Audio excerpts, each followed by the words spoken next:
you mentioned mentor, like number one is mentor role, two gamify, three software demonstration templates as the three best practices. Not all of them, like it's just three of many. And I kind of said I hate mentorship. so, so Exactly. yeah. Why do you think mentorship is a good thing? Yeah, let's start there. And I will point out, this is three of over 100 best practices that I have in a document that I can share with people, however, after this. Yeah. Um, but to me, mentorship is very exciting for a new hire because you're getting access to someone who's been there, done that, and they're your buddy, and they can give you the ins and outs, the tribal knowledge. They can share with you what their experience was like going through onboarding and getting up to productivity. And it's different than a sales manager. You can go to your mentor and ask questions that you may not want to ask your sales manager because you feel like you should already know the answer, or how does this really work around here? So the other thing is, for the new hire, the experience, rather than just being with a trainer or your sales manager, now you have another person to be with. It's also great for the mentor because it's a chance to see if management role is for you. So when a mentor takes it to heart, they can, everyone wants to know, do I want to be manager? And it takes a little pressure off who's ever really leading the training, the sales manager. So those were the pluses, but I really liked your response because you were like, yeah, but. So why don't you tell us the other side of Sure. the So equation here? I've been unlucky with mentor. Um, oh, and by the way, like there's like I've worked with sales engineering mentors and sales mentors. I always found the sales engineering mentors more willing, but still it sucked um, because they're either assigned, right? They Yeah. don't know anything about me. The manager just said, "You, congratulations, you're mentoring Ramsey," and they don't know me. They don't know if we're gonna hit it off. They don't know how I think. They don't know if I can be mentored. Also, maybe they don't know if they know how to mentor. No one's given training on how to mentor somebody else. And what mentorship tends to be, come to me if you have any questions, right? And it's like, yeah, I have a list of 500 right here. Do I come to you after I collect them or one by one? So there's always this odd feeling, and that's one. And the other end is like people become mentors because I put it on the in the post that it's just a checkbox for them to become leaders, right? Some people want to become leaders not for the right reasons. They just want to become leaders for being leaders, right? The raise, Mhm. whatever. Although a lot of SE leaders get paid sometimes less than their principal SEs or stuff like that.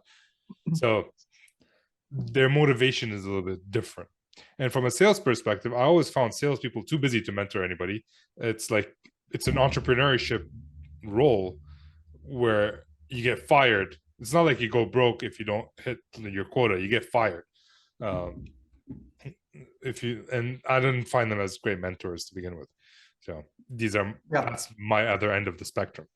So I've been thinking about this since our exchange there on LinkedIn, and I have what I believe is a solution.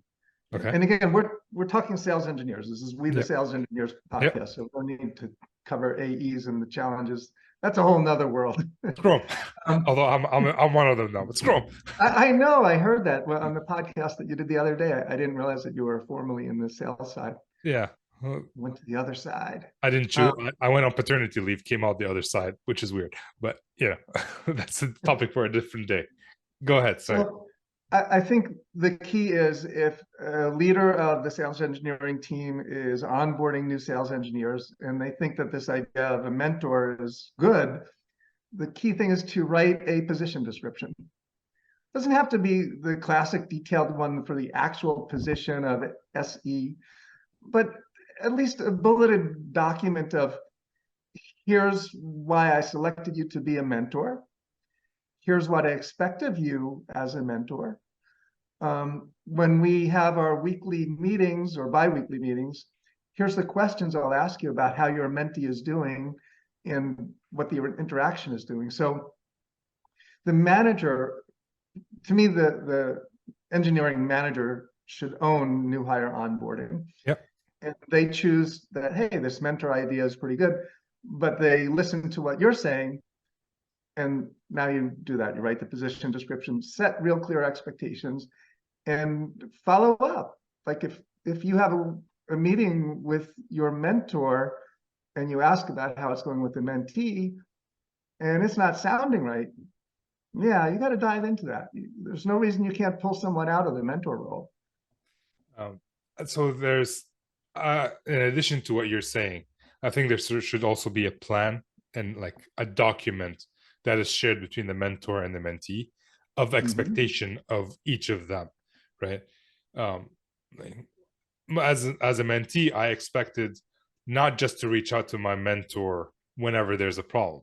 I expected maybe a check-in, a weekly meeting, a bi-weekly, whatever it is, but there was no expectation like that. And my mentor didn't know what to expect of me either. He didn't know if I'm supposed to be messaging him every other minute. So there was no plan.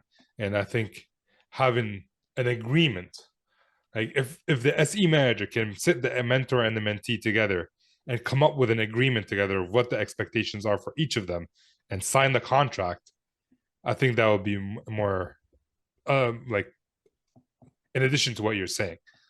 I wouldn't even say in addition. I think you're right. I said position description. Yeah. Better, yeah, forget that. Just write an agreement. And then when you set it up, you meet all three of you, go through the agreement. Yeah. And to your point, now you're setting expectations. And well, I would want the position description before, like if I'm becoming a mentor, I would want the position description before I say yes. So I think it would be useful. oh, so then we have both. Yeah, yeah. And I've actually And had a bad experience being a mentor as well, since I'm sharing bad experiences where I was part of the interview process hiring a new SE.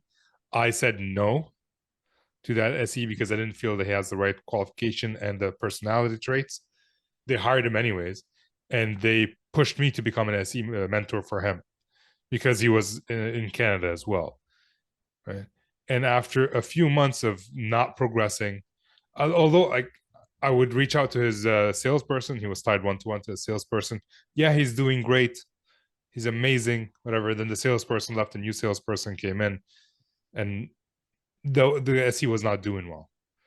Right. And then me as a mentor got blamed for that SE not doing well, and they kicked me off. They got another mentor for him, and then they let that person like the SE go because the second mentor said he's bad as well. But it was a bad badge, like black badge on my performance review that I didn't mentor the person well. So I think we just solved it. In 3 hours, this is solved.